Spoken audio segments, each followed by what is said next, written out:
సూర్యవంశీ హరినాథ్. ఆ, నేను MS in natural herbal medicine from Nagpur Kolkata నుంచి చేశాను. తర్వాత బయోకాన్ బెంగళూరులో అనలిటికల్ రీసెర్చ్ సైంటిస్ట్ గా ఆ, కొద్ది కాలం పనిచేశాను. తర్వాత నా ప్యాషన్స్ కి సమాజ్ సేవ యొక్క ఇంట్రెస్ట్ కి ఇండస్ట్రీలో ఉండిపోవడం నాకు మంచిగా అనిపించలేదు, కాబట్టి నేను టీచింగ్ లో వచ్చేసాను అనమాట. సో అసిస్టెంట్ ప్రొఫెసర్ గా ఆ, గత 8 ఇయర్స్ నుంచి సేవలు అందిస్తున్నాను. ఇప్పుడు మా డిపార్ట్మెంట్ కి నేను హెచ్ఓడిగా కూడా ఉన్నాను.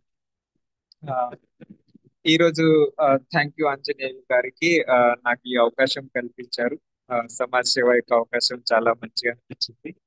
ఆ, ఎందుకంటే మనం తీసుకున్న నాలెడ్జ్ ఇంకో కొంతమందికి యూజ్ అయ్యే రకంగా ఆ, మనం దానికి ఉపయోగిస్తే ముందుకెళ్తే అది సంతోషం అన్నమాట.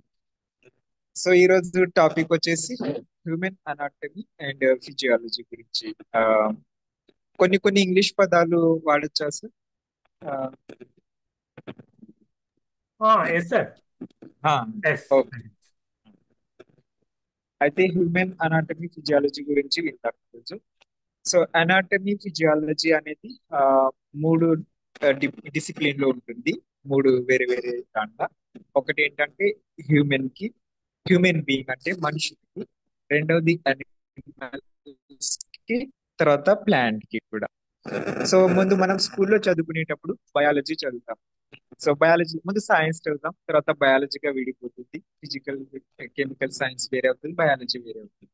బయాలజీలో బయోస్ అంటే జీవం ఉన్నది, విచ్ ఇస్ లివింగ్ ఆర్గానిజమ్స్. ఆ జీవం ఉన్న దాంట్లో మళ్ళీ రెండు రకాలుగా విడిపోతాయి. బయాలజీ కాస్త ఇంటర్మీడియట్ స్థాయిలో బాటనీ అండ్ జువాలజీగా విడిపోతుంది. Botany is study related to plant. మనం చెట్ల గురించి మొక్కల గురించి చదువుతాము, అది బాటనీ అన్నమాట. తర్వాత జువాలజీ యానిమల్స్ గురించి చదివితే జువాలజీ. ఆ తర్వాత ఇప్పుడు ఇంకా హయ్యర్ స్టడీస్ లో మెడిసిన్ లో ఏమవుతుందంటే జువాలజీ కాస్త ఇంకా టూ గా డివైడ్ అవుతుంది. ఒకటి యానిమల్స్ గురించి, ఒకటి హ్యూమన్ బీయింగ్ గురించి, అలా. సో ఇంకా డిఫరెంట్ డిఫరెంట్ కూడా ఉంటాయి. బర్డ్స్ గురించి, రెప్టైల్స్ గురించి, that is various comes under veterinary sciences. So మన హ్యూమన్ బీయింగ్ అండ్ గురించి ఈరోజు చూద్దాం, anatomy and physiology.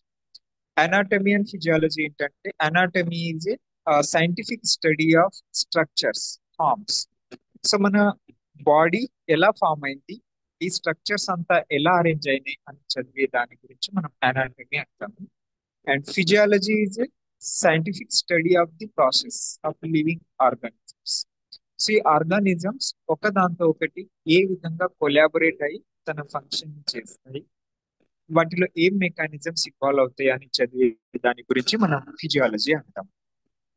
So anatomy structure గురించి చదువుతాం, ఫిజియాలజీ దాని ప్రాసెస్ గురించి చదువుతాం, ఎలా ప్రొసీడ్ అవుతుంది అనేది. అది డిఫరెన్స్ అనాటమీ ఫిజియాలజీ. ఇప్పుడు మన ఎనిమల్ బాడీ గురించి చూద్దాం. So anatomy. సో ఒక మనం ఇల్లు ఎగ్జాంపుల్ తీసుకున్నాం అనుకోండి. ఇల్లు కట్టేటప్పుడు దేంతో తయారైంది ఇల్లు అంటే ఏం చెప్తామంటే ఇటుకలు, ఇసుకలు. తర్వాత దానిలో పిల్లర్స్ ఉంటాయి, దానిలో రాడ్స్ ఉంటాయి. ఇది అన్నమాట కన్స్ట్రక్షన్ లో ఇల్లు. ఆ విధంగా మన హ్యూమన్ బాడీ ఎలా తయారైందంటే సెల్స్ తో తయారైంది అనమాట. So basic unit of the living organism is cell. అది మనం హ్యూమన్ బీయింగ్ కావచ్చు, యానిమల్ కావచ్చు, ప్లాంట్ అయినా కావచ్చు. సో బేసిక్ యూనిట్ ఏంటంటే సెల్ అన్నమాట. సో ఇది ఎంటైర్ బాడీ సెల్స్ తోనే తయారైంది. Everywhere that is cell. అది ఏదైనా కావచ్చు. ఇప్పుడు ఈ హెయిర్ అయినా సరే, ఈ స్కిన్ అయినా సరే, ఐ అయినా సరే, టీత్ అయినా సరే, బోన్ అయినా సరే, ఇవన్నీ సెల్స్ తో తయారైనవి. So first basic unit cell. So human బాడీలో ఎన్ని సెల్స్ ఉంటాయంటే 30 నుంచి 40 ట్రిలియన్ సెల్స్ ఉంటాయి. సో ట్రిలియన్ అంటే దట్ ఈస్ చాలా హ్యూజ్ నెంబర్.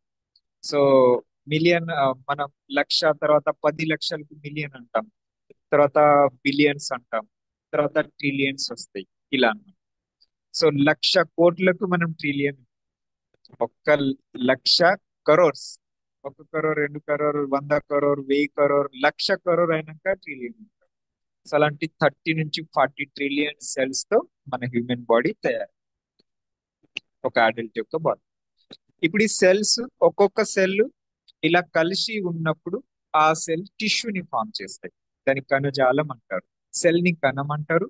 సో ఒక్కొక్క సెల్ ఇంకో సెల్ తో కాంటాక్ట్ లో వస్తుంది, అది ఇంకో సెల్ తో కాంటాక్ట్ లో వస్తుంది. ఈ విధంగా తయారు చేసిన ఒక సిస్టమ్ టిష్యూ. ఈ టిష్యూ ఒకే రకమైన సెల్స్ ఉంటాయి ఒక టిష్యూ. ఇలాంటి ఒకే రకమైన టిష్యూస్ కొన్ని ఫామ్ అయి ఆ, కొన్ని సెల్స్ తో ఒక టిష్యూ, ఇంకా కొన్ని సెల్స్ తో ఒక టిష్యూ, ఇలా టిష్యూస్ ఒక రకమైన ఫామ్ అయి ఒక ఆర్గాన్ తయారవుతుంది. అది అన్నమాట. సో ఒక ఆర్గాన్, ఒక అవయవం తయారు. అలాంటి ఆర్గాన్, ఒక ఆర్గాన్, ఆ ఆర్గాన్ కి అనుసంధానమైనటువంటి ఇంకో కొన్ని ఆర్గాన్స్ తో కలిసి చేసే ప్రాసెస్ అంతా ఒక సిస్టమ్ అని చెప్తాం. సో ఒక సిస్టమ్ అని. సో ఈ విధంగా మన బాడీ అనేది ఆర్గానిక్ సిస్టమ్స్ తో తయారై ఆర్గానిజం అంటాం. ఒక్కొక్క ఆర్గాన్ ఒక ఆర్గానిజం సిస్టమ్ తయారై మొత్తం మనం ఒక ఎనిమల్ బీయింగ్, ఒక హ్యూమన్ బీయింగ్ గా తయారైంది. సో ఇది బేసిక్ అన్నట్టు మన కాన్సెప్ట్. ఆ బేసిక్ ఇది ఎందుకు తెలుసుకోవాలంటే ఫస్ట్ ఇటుక లేనిది ఇల్లే లేదు. అది ఇటుక ఇటుక మళ్ళీ కలిసి ఉండాలంటే కూడా సిమెంట్ లేనిది కన్స్ట్రక్షన్ లేదు. అలా మన బాడీ కూడా ఒక సెల్ ఇట్లా కలిసి ఉండి అవి ఎలా పనిచేస్తాయి అనేది తెలవడం బేసిక్ అన్నమాట మనం. ఇప్పుడు సిస్టమ్స్ లలో మొత్తం సిస్టమ్స్ చూద్దాం ఏమేమి ఉంటాయి. ఫస్ట్ హెడ్ లో వచ్చేసి నర్వ్ సిస్టమ్ ఉంటుంది. నర్వ్ సిస్టమ్ లో మెయిన్ ఆర్గాన్ ఏంటంటే బ్రెయిన్, మనిషి యొక్క మెదడు, బ్రెయిన్. ఆ బ్రెయిన్ లో ఉండే సెల్స్ టిష్యూస్ ఏంటంటే neuron tissues and neuron cells, neurons అంటాం. న్యూరాన్ అనేది నాడీ కణం అన్నమాట. సో బ్రెయిన్ లో ఈ విధంగా న్యూరాన్ సెల్స్ తో బ్రెయిన్ తయారై ఉంది. అది ఒక నర్వ్ సిస్టమ్ అంటాం. ఆ, నాడీ కణ వ్యవస్థ అంటాం మొత్తం. దీని తర్వాత మనం ఇలా కిందికి వస్తే ఉమ్, ఇక్కడికి వచ్చినాం అనుకోండి, లంగ్స్ ఉంటాయి. లంగ్స్ అనేది రెస్పిరేటరీ సిస్టమ్. రెస్పిరేటరీ సిస్టమ్ అంటే శ్వాస వ్యవస్థ. సో శ్వాస వ్యవస్థలో మెయిన్ ఆర్గాన్ మనకి ఏంటంటే లంగ్స్, ఊపిరితిత్తులు అంటాం. ఓకే. సో ఈ దీని రెండు ఊపిరితిత్తుల మధ్యలో ఉండేది గుండె, హార్ట్. సో ఆ హార్ట్ ఎలా ఉంటుందంటే కొంచెం లెఫ్ట్ వైపు ఉంటుంది. మన పిడికి ఇట్లా పట్టుకుంటే ఎంత ఉందో అంత అలా ఇక్కడ హార్ట్ ఉంటుంది. కొంచెం ఎడమ వైపుకు వాలి ఉంటుంది అన్నమాట. ఇట్లా బేస్ ఒక కోన్ ఉంటుంది కదా, కోన్ షేప్ లాగా ఇటువైపు ఉంటుంది. సో ఈ హార్ట్ పంప్ చేసే బ్లడ్ వెజిల్స్ అన్నిటిని కలిపి మనము ఆ సర్క్యులేటరీ సిస్టమ్ అంటాం. ఆ ఇంకా ఒక పేరు ఉంటుంది దానికి, కార్డియో వాస్కులార్ సిస్టమ్ అంటాం. కార్డియో అంటే కార్డియక్ మజిల్ తో తయారైతుంది హార్ట్. హార్ట్ తయారైన మజిల్స్ ని కార్డియక్ మజిల్స్ అంటారు. సో కార్డియక్ మజిల్స్ తో తయారైన హార్ట్ పనిచేసే ఈ వ్యవస్థని కార్డియో వాస్కులర్ సిస్టమ్ అంటారు. వాస్కులర్ అంటే ఆ నాళాలు అన్నట్టు మీనింగ్. అంటే ఒక నాళం, చిన్న పైప్స్ ఉంటాయి కదా, లేకపోతే పెన్ ది రిఫిల్ ఉంటుంది కదా లోపల నుంచి ఒక నాళం లాగా, అలా దాన్ని వాస్కులర్స్ అంటారు. సో కార్డియో అంటే heart, vascular system, heart plus pump చేసే బ్లడ్ ఏదైతే వెయిన్స్ ఆర్టరీస్ ఉంటాయో, నాడులు ధమనులు, వాటి కలిపి కార్డియోవాస్కులర్ సిస్టమ్ అంటారు. సో ఇది హార్ట్ గురించి. హార్ట్ ప్లస్ బాడీ మొత్తంకి సర్క్యులేట్ అయ్యి బ్లడ్ గురించి. ఇది ఒక సిస్టమ్. ఆ తర్వాత కొంచెం కిందికి వచ్చాం అనుకోండి, మనకి ఇక్కడ స్టమక్, ఓకే, డైజెస్టివ్ సిస్టమ్ ఇది. సో డైజెస్టివ్ సిస్టమ్ మనకు ఇక్కడ నుంచి మొదలైతే ఆహారం మనం నోటి ద్వారా నోట్లో తీసుకున్నామంటే ఇక్కడ నుంచి స్టార్ట్ అయింది డైజెస్టివ్ సిస్టమ్ వర్క్ అనేది. నోట్లో మనం నమ్మలేటప్పుడే మనకు సలైవరీ గ్లాండ్స్ ఉంటాయి, సలైవా రిలీజ్ అవుతుంది, ఆహారంలో కలుస్తుంది, దాన్ని బోలస్ గా మార్చేస్తుంది. మనం తీసుకున్న డైరెక్ట్ ఆహారం, అన్నం గాని పప్పు గాని కూర గాని, అది బ్రేక్ అయిపోయి మనకు జ్యూస్ లాగా తయారవుతుంది కదా, అలా అవ్వడానికి మనకు సలైవా కూడా యూజ్ అవుతుంది. అండ్ పిండి పదార్థాలు ఏదైతే ఉంటాయో కార్బోహైడ్రేట్స్ అంటాం కదా, అవి మన నోట్ల నుంచే డైజెస్ట్ అవ్వడం స్టార్ట్ అవుతుంది. So process of digestion starts from mouth it self. So మన నాలుక మీదనే మొదలవుతుంది అది అవ్వడం. సో సలైవా దాంట్లో కలుస్తూ అది బోలస్ గా మారుతుంది. తర్వాత మనకు ఇట్లా ఆహార వాహికలో ఈసోఫాగస్ లో ఫుడ్ క్యానల్ ఉంటది కదా ఇక్కడ. సో అలా మన స్టమక్ లో వెళ్తుంది. స్టమక్ లో వెళ్ళాక స్టమక్ లో మనకు ఆల్ డైజెస్టివ్ ఎంజైమ్స్ ఉంటాయి, ఆ ఫుడ్ ని డైజెస్ట్ చేయడానికి కావాల్సిన ఎంజైమ్స్. సో ఆ స్టమక్ వాల్ దానిలో ఉన్నటువంటి ఎంజైమ్స్ ని రిలీజ్ చేస్తూ ఉంటది. ఆ ఎంజైమ్స్ ఆ ఫుడ్ తో కలిసి ఆ ఫుడ్ ని ఎలా డైజెస్ట్ చేయాలనేది స్టార్ట్ చేస్తాయి అన్నమాట ప్రాసెస్. ఇలా తర్వాత కొంచెం ముందుకెళ్ళాక స్టమక్ నుంచి డియోడినం ఉంటుంది. అక్కడే స్టమక్ దగ్గర మళ్ళీ మనకు ప్యాంక్రియాస్ ఉంటుంది. ప్యాంక్రియాటిక్ నుంచి మనకు డైజెషన్ కోసం ఇన్సులిన్ అవి గ్లూకాగాన్ వస్తాయి. మళ్ళీ లివర్ ఉంటుంది, గాల్ బ్లాడర్ ఉంటుంది, అక్కడి నుంచి వస్తాయి.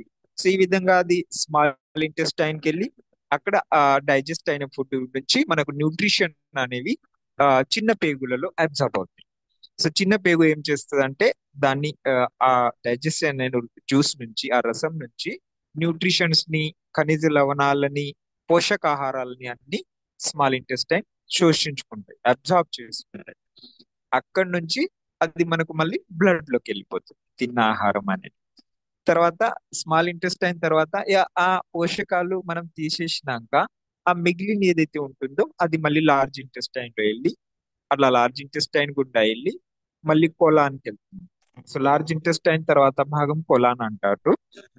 ఆ కొలాన్ లో మళ్ళీ దానిలో నుంచి ఏదైతే లాస్ట్ కి ఏమైనా క్షార లవణాలు ఏమైనా రావాలంటే వచ్చేస్తాయి. ఇక లాస్ట్ కి రెక్టమ్ అని అక్కడి నుంచి మళ్ళీ విసర్జన అవుతుంది. So excretory. సో ఆ ఎక్స్క్రేటరీ చేసేదాన్ని మళ్ళీ ఎక్స్క్రేటరీ సిస్టమ్ అంటారు. సో అది బయటికి పంపించేస్తుంది మనకు అవసరం లేనివి, అన్డైజెస్ట్ ఉన్నవి, లాస్ట్ కి మిగిలినవి. అది ఎక్స్క్రిటరీ సిస్టమ్ లో మళ్ళీ వచ్చేసి యూరినరీ సిస్టమ్ అన్నమాట. సో కిడ్నీస్ ఉంటాయి. Kidneys main organ of excretory system. So విసర్జన వ్యవస్థలో కిడ్నీస్ మెయిన్. సో ఇందాక మనం తిన్నది ఆహారం నుంచి అది స్మాల్ ఇంటెస్టైన్ నుంచి అబ్జర్బ్ అయింది, బ్లడ్ లాగా మారింది. ఇప్పుడు ఆ బ్లడ్ లో ఇంకా ఏమైనా ఇంప్యూరిటీస్ ఉంటే అది కిడ్నీ దగ్గరికి వెళ్ళాక ఫిల్టర్ అవుతుంది బ్లడ్. సో కిడ్నీ మనకు ఫిల్టర్ లాగా పనిచేస్తుంది. సో జల్లెడ పడతాయి బ్లడ్ ని. సో అక్కడ బ్లడ్ అనేది ప్యూర్ అవుతుంటది కిడ్నీ దగ్గర. సో బ్లడ్ లో ఉన్నవి ఏదైతే వేస్ట్ మెటీరియల్ ఉందో, మన బాడీకి ఎక్సెస్ ఉందో, ఎక్కువ మోతాదులో అవసరం లేని దాని అవన్నీ మళ్ళీ కిడ్నీ నుంచి అవి ఫిల్టర్ అయ్యి ఆ బ్లాడర్ కి వెళ్తాయి. యూరినరీ బ్లాడర్ అంటారు. అక్కడ నుంచి యూరిన్ పాస్ అయి వెళ్ళిపోతుంది బాడీ. ఈ విధంగా ఈ సిస్టమ్ ఎక్స్క్రిటరీ సిస్టమ్. ఇక ఇంకా ఏ సిస్టమ్ ఉంటాయంటే ఎండోక్రైన్ సిస్టమ్ ఉంటుంది. ఎండోక్రైన్ సిస్టమ్ అంటే మన బాడీ లోపట స్రవించే హార్మోన్స్ ఏవైతే ఉంటాయో దాన్ని ఎండోక్రైన్ సిస్టమ్ అంటారు. సో ఎండోక్రైన్ సిస్టమ్ లో ముఖ్యంగా ఉండేవి గ్లాండ్స్ అన్నమాట. గ్రంథులు అంటారు తెలుగులో. సో ఒక్కొక్క గ్లాండ్ ఒక్కొక్క రకమైన హార్మోన్స్ ని రిలీజ్ చేస్తుంది. సో ఈ హార్మోన్ అనేది చాలా ముఖ్యం మనిషికి. ఇప్పుడు ఒక బొమ్మకి మన మనుషులకి డిఫరెన్స్ ఉండేది ఏంటంటే కేవలం హార్మోన్ మాత్రమే. హార్మోనే చాలా గ్రేట్ రోల్ ప్లే చేస్తుంది మన లైఫ్ లో, మన ఫిజియాలజీలో, మన అన్నిట్లో, మనం చేసే పనులలో, డైజెస్ట్ చేసుకునే దాంట్లో, ఆకలి అవ్వడం దాంట్లో, ప్రతి దాంట్లో ఈ సీక్రేషన్స్ ఏదైతే ఉంటాయో సీక్రెట్ అయ్యే బాడీలో అవి అన్నమాట ముఖ్యం. సో అట్లా ఎండోక్రైన్ సిస్టమ్ కూడా పనిచేస్తుంది. ఇక తర్వాత వచ్చేసి స్కెల్టన్ సిస్టమ్. స్కెల్టల్ సిస్టమ్ చాలా మెయిన్. మనకు బిల్డింగ్ కి పిల్లర్ ఎలానో, పిల్లర్ మీదనే బిల్డింగ్ ఏ విధంగా ఆధారపడి ఉంటుందో అలా స్కెల్టల్ సిస్టమ్.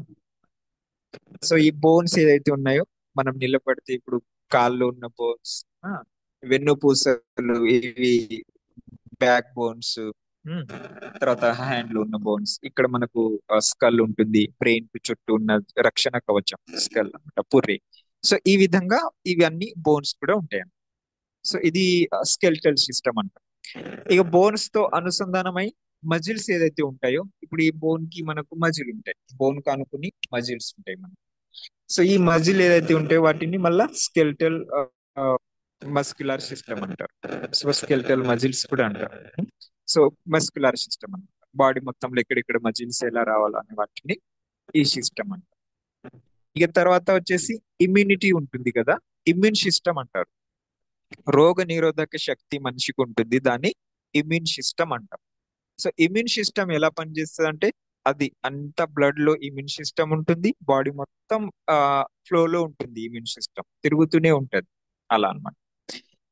ఏ విధంగా అయితే దేశాన్ని రక్షించే ఆర్మీ ఉంటుందో, బార్డర్ లో ఉంటారు వాళ్ళు, పారామిలిటరీ ఫోర్స్ ఉంటుందో, సిఆర్పిఎఫ్ కూడా ఉంటుంది, దేశం లోపల కూడా తిరుగుతూనే ఉంటారు.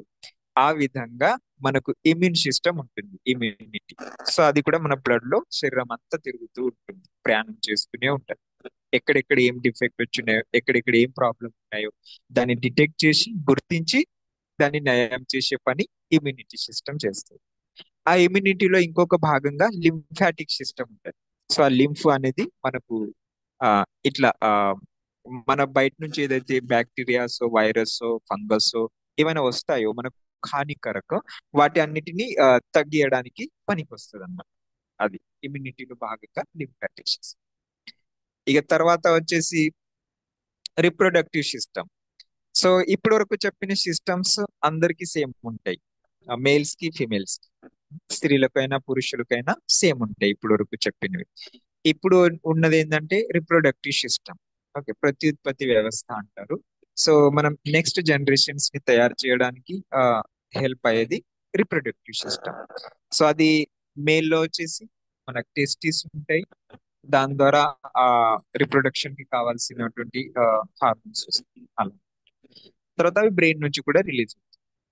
తర్వాత ఫీమేల్ లో వచ్చేసి ఓ యూటెరస్ ఉంటుంది, ఓవేరీస్ ఉంటాయి. సో ఓవేరీస్ నుంచి ఓవెల్స్ అంటే అండం విడుదల అవుతుంది. సో దాని దాని అక్కడ నుంచి కూడా కొన్ని హార్మోన్స్ వస్తాయి వాళ్ళకి, దానికి రిలేటెడ్ గా. తర్వాత యూటెరస్ ఈ విధంగా.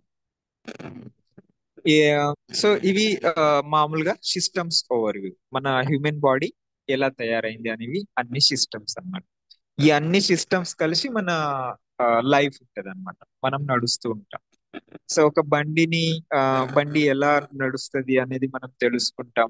దాన్ని పెట్రోలా, డీజిలా, దానికి కావాల్సిన ఫ్యూలా, లేకపోతే ఎలక్ట్రికా, ఇవి కనుక్కుంటాం. ఈ విధంగా మన బాడీ కూడా ఎలా తయారైంది, ఏ ఫ్యూల్ మీద నడుస్తుంది, ఏ ఫ్యూల్ కావాలి, ఎంత మోతాదులో కావాలి, సో ఇవన్నీ తెలవడం కూడా చాలా ముఖ్యం అన్నమాట. ఇక ఇలాంటి మనకు బేసిక్ కాన్సెప్ట్ తెలిసినాక ఈ బండిని ఎలా యూజ్ చేయాలనేది ఒక మాన్యువల్ మన చేతికి వచ్చినట్టు. సో ఒక మొబైల్ కూడా తీసుకున్నప్పుడు ఎట్లా మనం మాన్యువల్ చూస్తాము, ఏమేం చేయాలి, ఏం యాప్ ఇన్స్టాల్ చేయాలి, సెట్టింగ్స్ లో ఏమేం చేయాలి, ఇవన్నీ మనకు తెలుస్తాయి అన్నమాట. కొన్ని ఏమో మన బాడీ దానంతటా వాటింతటా అదే చేసుకుంటా పోతుంది, కొన్ని ఏమో మనం చేయాల్సి ఉంటుంది. మళ్ళీ దానింతటా అదే చేసే దానిలో కూడా అది మనం ఎలా ఉంటే దాని వాటింతటా అదే చేసుకుంటే అనేది కూడా తెలియడం చాలా ముఖ్యం. అప్పుడు మనము మన బాడీకి ఒక అవకాశం ఇచ్చిన వాళ్ళం అవుతాం. అది ఎలా సెట్ చేసుకోవాలనేది ఆ, మనం అవకాశం ఇచ్చినట్టు అవుతుంది. సో మనకు తెలియాలి ఎలా ఎలా ఉంటే ఎలా అది సెట్ చేసుకుంటుంది, ఏ టైంలో ఏ విధంగా, ఇవన్నీ ఇ- ఇట్లా అనమాట. తర్వాత వచ్చేసి నాకు తెలిసి ఓవర్వ్యూ ఇంతవరకు. అంటే అనాటమీలో ఎలా ఎలా ఫామ్ అవుతాయి, ఫిజియాలజీ ఎలా ఎలా పనిచేస్తాయి అనేది ఈ రోజు ఓవర్వ్యూ, ఇవి అవుట్ లైన్స్ అనమాట మొత్తం. ఇక నెక్స్ట్ మనం ఎప్పుడైతే ఇంకా ఈ అనాటమీ ఫిజియాలజీలో వస్తామో ఒక్కొక్క సిస్టమ్ ఇందాక చెప్పిన అన్ని లిస్ట్ అవుట్ ఆ సిస్టమ్స్ లలో ఒక్కొక్క సిస్టమ్ తీసుకుని ఆ సిస్టమ్ మనం డెప్త్ లో వెళ్తాం. ఆ డెప్త్ లో వెళ్ళి ఆ సిస్టమ్ లో ఆ అవయవం ఎలా తయారైంది దానిలో అన్ని డెప్త్ లో ఏ విధంగా అన్నమాట.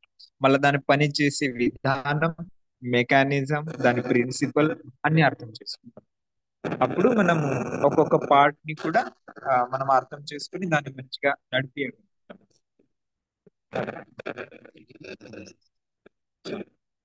అయితే ఈ రోజు ఆ ఇంట్రొడక్షన్ లో భాగంగా ఈ రోజు హార్ట్ గురించి కొంచెం ఫోకస్ చేద్దాం. సో హార్ట్ అనేది ఆ మనకు ఇక్కడ ఉంటుంది, ఛాతీ అంటారు. ఇక్కడ చెస్ట్ మధ్యలో హార్ట్ ఉంటుంది. ఇది ఆ రెండు ఊపిరితిత్తులు ఉంటాయి కదా, లంగ్స్. రెండు లంగ్స్ మధ్యలో హార్ట్ ఇక్కడ లొకేట్ అవుతుంది. సో హార్ట్ చుట్టూ ఉన్న ఒక లేయర్ కూడా ఉంటుంది, ఆ వలయాన్ని పెరికార్డియం అంటారు. సో పెరికార్డియం లో హార్ట్ కూర్చుని ఉంటుంది, కొంచెం లెఫ్ట్ వైపు ఇట్లా ఉంటుంది. సో మనం లెఫ్ట్ వైపు. సో ఇప్పుడు ఇది నేను లెఫ్ట్ చూపించేది మీకు రైట్ కనిపిస్తుంది, కానీ ఇక్కడ నుంచి ఇటువైపు అన్నమాట. ఇటువైపు కొంచెం ఇట్లా ఉంటుంది. అయితే ఈ హార్ట్ తయారైన మజిల్స్ ని, హార్ట్ ఎలా తయారవుతుంది అంటే కార్డియక్ మజిల్స్ తో తయారవుతుంది. హార్ట్ తయారు చేసిన మజిల్స్ ని కార్డియక్ మజిల్స్ అంటారు. సో ఈ కార్డియక్ మజిల్స్ తో హార్ట్ తయారై హార్ట్ లో 4 ఛాంబర్స్, పైన రెండు ఉంటాయి, ఆ రెండిటి కింద రెండు ఉంటాయి, ఒక దాని కింద ఒకటి, ఇంకొక దాని కింద ఇంకొకటి అలా. సో హార్ట్ ని మనం 4 భాగాలుగా విభజించవచ్చు, 4 డివైడ్ చేయొచ్చు. సో పైన 2 ఛాంబర్స్, కింద 2 ఛాంబర్స్. పైన అట్రియోల్స్ అంటారు, కింద ఉన్న ఛాంబర్స్ ని వెంట్రికల్స్ అంటారు. ఆ, తెలుగులో కర్ణికలు అంటారు పైన, కింద జఠరికలు అంటారు. సో దీనిలో మళ్ళా 4 ఇట్లా భాగాలు ఉన్నాక మధ్యలో నుంచి ఇటు ఇటు 2 పార్ట్స్ కూడా ఉంటాయి, రైట్, లెఫ్ట్. ఓకే.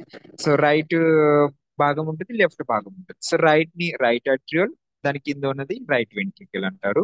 లెఫ్ట్ కి లెఫ్ట్ అట్రియోల్, లెఫ్ట్ వెంట్రికల్ అంటారు. ఈ విధంగా. సో ఇప్పుడు హార్ట్ పని ఏంటంటే, హార్ట్ అనేది ఏంటంటే ఒక మోటార్ లాంటిది. మన ఇంట్లో మోటార్ ఎట్లా ఉంటుందో, బోర్కు కానీ సంపుకు కానీ మోటార్ పెట్టుకుంటాం కదా, అక్కడ ఉన్న సంపులో లేకపోతే బోర్లో ఉన్న వాటర్ పైకి వెళ్ళాలి, ఇంటి పైకి పోవాలి మొత్తం, టెర్రస్ ట్యాంక్ లో, అలా అన్నమాట. మళ్ళీ ఆడకి ఏమైతుంది, అదే వాటర్ మళ్ళీ పైప్ లో వెంబడి మన ఇంటికి వస్తుంది, ఇంట్లోకి వస్తుంది. మనం దాన్ని యూజ్ చేసుకుంటాం, ఏ పనులకు కావాలో అలా వాడుకుంటాం వాటర్. అదే విధంగా హార్ట్ ఏం చేస్తుంది అంటే బ్లడ్ ని మొత్తం పంప్ చేస్తుంది. సో బాడీ మొత్తంలో సర్క్యులేట్ అవ్వడానికి పంప్ చేస్తుంది. సో హార్ట్ పంప్ చేసే గొప్పతనం ఏంటంటే, మన బాడీలో ఉన్న ఆర్టరీస్, వెయిన్స్ మొత్తం కలిపితే బ్లడ్ ఫ్లో ఎంత ఉంటది అంటే, మన భూమికి 3 సార్లు ఆ, తిరిగినంత డిస్టెన్స్ ఉంటుంది అంట. అంటే ఒక్కొక్క ఆర్టరీ వెయిన్స్ ని మనం వరుసగా ఇట్లా పెట్టామనుకోండి, ఇప్పుడు బాడీలో మొత్తం కణజాలం ఉంటది, ఇట్లా వలలాగా ఒక నెట్ లాగా ఫామ్ అయి ఉంటాయి మొత్తం ఆర్టరీస్, వెయిన్ ప్రతి భాగంలో ఎక్కడ చూసినా. ఇప్పుడు వీటిని తీసి ఒకదానికి ఒకటి ఒకదానికి ఒకటి ఇట్లా అంటించి పెట్టామనుకోండి, దారం లాగా ఇట్లా, అయితే మన పృథ్వీ భూమిని 3 సార్లు చుట్టినంత డిస్టెన్స్ ఉంటుంది. సో చూడండి, అంత హార్ట్ పంప్ చేస్తుంది బ్లడ్. సో హార్ట్ ఇట్లా చూస్తే హైట్ లో ఒక 5 ఇంచెస్ ఉంటుంది, తర్వాత వెడల్పులో 3.5 దాకా ఉంటుంది. 3 నుంచి 3.5 ఒక అడల్ట్ యావరేజ్ హార్ట్. సో అంత ఆ, ఆకారంలో ఉంటుంది సైజ్. ఇప్పుడు ఈ హార్ట్ చేసే పనులలో ఆ 2 రకాలు ఉంటాయి. దీన్ని సర్క్యులేటరీ సిస్టమ్ కూడా అంటారు. సర్క్యులేషన్ అన్నమాట, బ్లడ్ సర్క్యులేషన్ అవ్వడం సర్క్యులేటరీ సిస్టమ్ అంటారు, లేదంటే కార్డియోవాస్కులర్ సిస్టమ్. సో ఈ సర్క్యులేషన్ లో బ్లడ్ సర్క్యులేట్ అయ్యే దాంట్లో 2 రకాలు ఉంటాయి. ఒకటి ఏమో లంగ్స్ కి పంపించడం, రెండవది మొత్తం శరీరానికి పంపించడం. ఈ రెండు వేరే రకాలుగా ఉంటాయి. సో మొట్టమొదట హా బాడీ మొత్తంలో ఉన్న బ్లడ్ ఏం చేస్తుంది అంటే, బాడీలో ఇట్లా ఒక్కొక్క పార్ట్ కి బ్లడ్ వెళ్తుంది కదా, ఇక్కడ బ్లడ్ వచ్చిందంటే ఇక్కడ దాని పని అవుతుంది. అంటే ఇప్పుడు నేను ఇట్లా అంటున్నా, ఇట్లా అనడానికి కూడా మనకి ఏం కావాలి, దీనిలో బ్లడ్ కావాలి. ఆ బ్లడ్ లో ఆర్బిసి, డబ్ల్యూబిసి, ప్లేట్లెట్స్ ఉంటాయి. Red blood cells, white blood cells and platelets. So ఆ రెడ్ బ్లడ్ సెల్స్ లో దానిపైన ఆక్సిజన్ ఉంటుంది, ఆక్సిజన్ క్యారీ చేస్తుంది రెడ్ బ్లడ్ సెల్స్. హిమోగ్లోబిన్స్ కూడా ఉంటాయి. సో ఆ ఆక్సిజన్ అనేది ఈ వేల్ని మనం ఇట్లా అనాలంటే ఇక్కడ ఆక్సిజన్ యూజ్ అవుతుంది. మనం రోడ్లు కన్స్ట్రక్షన్ చేసేటప్పుడు పొక్లైన్ ఇట్లా చేసేది ఇట్లా తవ్వుతుంది. సో ఇట్లా అది దేని ద్వారా తవ్వుతుంది, దాంట్లో ఒకటి కాలు ఉంటుంది, ఆ పైపులు ఉంటాయి కదా పొక్లైన్ కి, ఆ ఆ- అందులో ఉన్న గాలి ప్రెషర్ తోటే అది ఇట్లా తవ్వుతుంది. అట్లా ఇట్లా అంటది, ఇటు పక్కకి పడిస్తుంది. సో అది అట్లా మనం కూడా ఈ చేయి ఇట్లా అనడం, ఈ తల ఇట్లా అంటున్నామంటే ఇప్పుడు ఈ నరాలలో ఉన్న మనం ఆక్సిజన్ ఆర్బిసి యూజ్, అది హిమోగ్లోబిన్ యూజ్ అవుతుంది. సో ఇక్కడ యూజ్ అయినాక ఏమవుతుంది అంటే, ఆ ఆక్సిజన్ అనేది యూటిలైజ్ అయిపోతుంది, వాడుకుంటది ఇక్కడ టిష్యూ సెల్స్ వాడుకుంటాయి. ప్రతిదీ తయారైంది సెల్. సో లాస్ట్ అడుగు భాగం ఏంటంటే మనకు సెల్. సో సెల్ యూజ్ అవుతుంది. అప్పుడు ఇక్కడ ఈ పని చేసేటప్పుడు ఫామ్ అయినటువంటి CO2, కార్బన్ డైఆక్సైడ్ ఉంటుంది కదా, అది బ్లడ్ లో వెళ్తుంది. బ్లడ్ నుంచి ఆక్సిజన్ యూజ్ అయిపోయింది, ఇక్కడ వాడుతూ ఉంటే తయారైనటువంటి కార్బన్ డైఆక్సైడ్ బ్లడ్ లో వెళ్తుంది. ఇప్పుడు ఈ బ్లడ్ ఏమైతుందంటే ఇలా వెళ్ళిపోతుంది హార్ట్ వైపు. సో బాడీ మొత్తం నుంచి హార్ట్ వైపు వస్తుంది. అప్పుడు రైట్ atrial లో బ్లడ్ వచ్చేస్తుంది, వచ్చి రైట్ atrial నుంచి రైట్ వెంట్రికల్ లో వెళ్తుంది అనమాట. సో ఇప్పుడు ఎట్లా ఉంటది అంటే, పైన ఒక గది ఉంటది, ఇప్పుడు ఇక్కడ నుంచి బ్లడ్ వచ్చింది దీనిలో. సో ఇది ఇది ఇట్లా ఇట్లా అయింది అనుకోండి, ఎక్స్పాన్షన్, అప్పుడు ఆ బ్లడ్ దీనిలో వస్తుంది. మళ్ళీ ఇది కాంట్రాక్షన్ అయినాక దీనిలో ఉన్న బ్లడ్ వెంట్రికిల్ వస్తుంది, కింది చాంబర్ లో వచ్చేస్తుంది. ఇప్పుడు ఈ చాంబర్ లో కాంట్రాక్షన్ జరిగినాక ఇందులో ఉన్న బ్లడ్ లంగ్స్ కి వెళ్ళిపోతుంది. సో ముందు బాడీ మొత్తంలో యూజ్ అయినటువంటి బ్లడ్, కార్బన్ డైఆక్సైడ్ కలిగి ఉన్న బ్లడ్, దాన్ని ఆ దాన్ని తీసుకొని హార్ట్ కి వచ్చి హార్ట్ నుంచి లంగ్స్ పంపిస్తారు. ఇప్పుడు లంగ్స్ కి వెళ్ళిన బ్లడ్ ఏమవుతుందంటే, ఊపిరితిత్తులు లంగ్స్ లో వెళ్ళాక లంగ్స్ లో ఏమవుతుందంటే, మనం శ్వాసం తీసుకుంటాం కదా, సో బ్రీతింగ్. సో శ్వాస లోపల వచ్చేటప్పుడు మనకు ఆక్సిజన్ వస్తుంది, ఆ ఆక్సిజన్ లంగ్స్ దాకా వస్తుంది. అంటే ఆ, ఇది లంగ్స్ వరకు మనం బస్ తో వెళ్ళి తర్వాత ట్రైన్ ఎక్కినట్టు లెక్క. సో శ్వాసం పీలుస్తుంటే ఆక్సిజన్ ఇక్కడ లంగ్స్ వరకు వస్తుంది. సో ఇక్కడ ఏమైతుంది, ఇక్కడ మనం మారాలి, ఆ ఆక్సిజన్ బ్లడ్ లో కలుస్తుంది, బ్లడ్ లో ఉన్న కార్బన్ డైఆక్సైడ్ లంగ్స్ లో రిలీజ్ అవుతుంది. అప్పుడు ఆ లంగ్స్ నుంచి కార్బన్ డైఆక్సైడ్ మళ్ళీ బయటికి వచ్చేస్తుంది. మనం బ్రీతింగ్ చేసేటప్పుడు ఎగ్జేల్ అంటాం, ఎగ్జేల్ చేసేటప్పుడు బయటికి వచ్చేస్తుంది కార్బన్ డైఆక్సైడ్. సో ఇన్హేల్ చేసినప్పుడు, బ్రీతింగ్ లోపల తీసుకున్నప్పుడు వచ్చిన ఆక్సిజన్ బ్లడ్ లో కలిసింది లంగ్స్ లో. ఇప్పుడు ఇది మళ్ళీ హార్ట్ కి వెళ్ళాలి, లంగ్స్ నుంచి హార్ట్ కి వెళ్తారు. ఇప్పుడు దీన్ని ఆక్సిజనేటెడ్ బ్లడ్ అంటారు. అంటే బ్లడ్ లో ఆక్సిజన్ ఉంటుంది, దీని మంచి రక్తం అనొచ్చు. ఇందాక వచ్చింది డిఆక్సిజనేటెడ్ బ్లడ్. డి అంటే డిలేటర్, ఆక్సిజన్ లేదు లేదా అని అర్థం, డిలేట్, డిఆక్సిజనేటెడ్. సో అది కార్బన్ డైఆక్సైడ్ ఉన్న బ్లడ్, అది మనకి యూజ్ అవ్వదు, మన పనికి రాదు, అది పని చేయడానికి పనికి రాదు. సో ఇప్పుడు ఆక్సిజన్ కలిగిన బ్లడ్ లెఫ్ట్ ఆట్రియల్లో వెళ్ళి లెఫ్ట్ వెంట్రికల్లో వెళ్ళి అయోటా అనేటువంటి ఒక పెద్ద ఉంటది అనమాట. ఓకే. సో పెద్ద అయోటా నుంచి మొత్తం బాడీకి మళ్ళీ సరఫరా సప్లై అవుతుంది.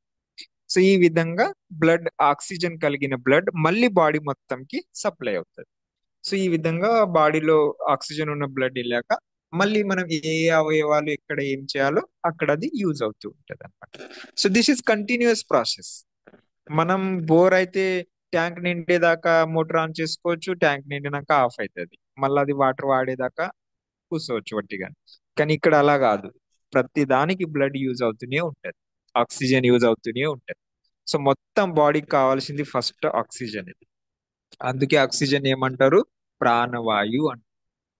సో మనం చూడండి, అన్నం తినకుండా ఎంతసేపు ఉండగలుగుతారంటే ఎవరైనా ఒక 4 అవర్స్, ఒక హాఫ్ డే, 1 డే, 3 డేస్ ఇట్లా చెప్పొచ్చు మనం మామూలుగా ఎవరు వాళ్ళ కెపాసిటీ బట్టి.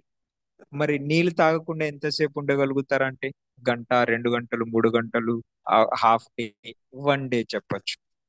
అంతకంటే అయితే 1-2 డేస్ మళ్ళా ఉండలేరేమో, ఎవరు వాళ్ళకి స్తోమత కెపాసిటీ బట్టి.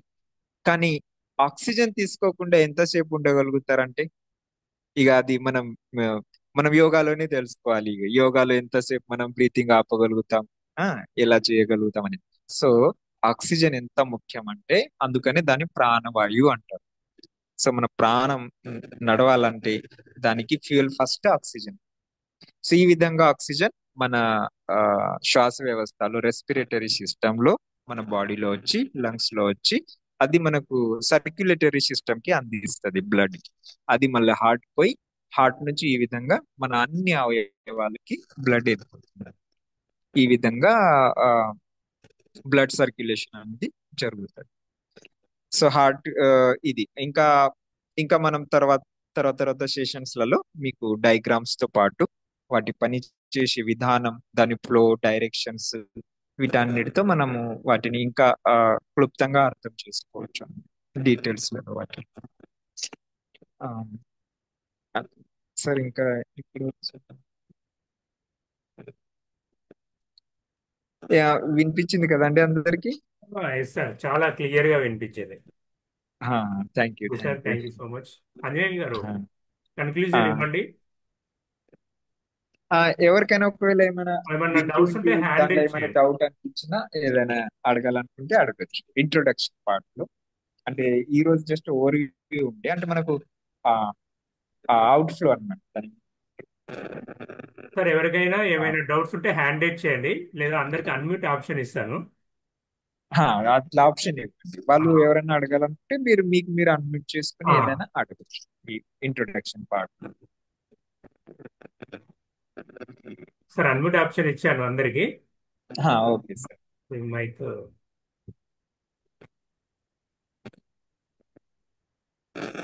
లేదంటే మీరు మెసేజ్ లో కూడా డ్రాప్ చేయొచ్చు ఒకవేళ మైక్ తో అడగలేము అనుకున్న వాళ్ళు మెసేజ్ టైప్ చేసినా పర్లేదు.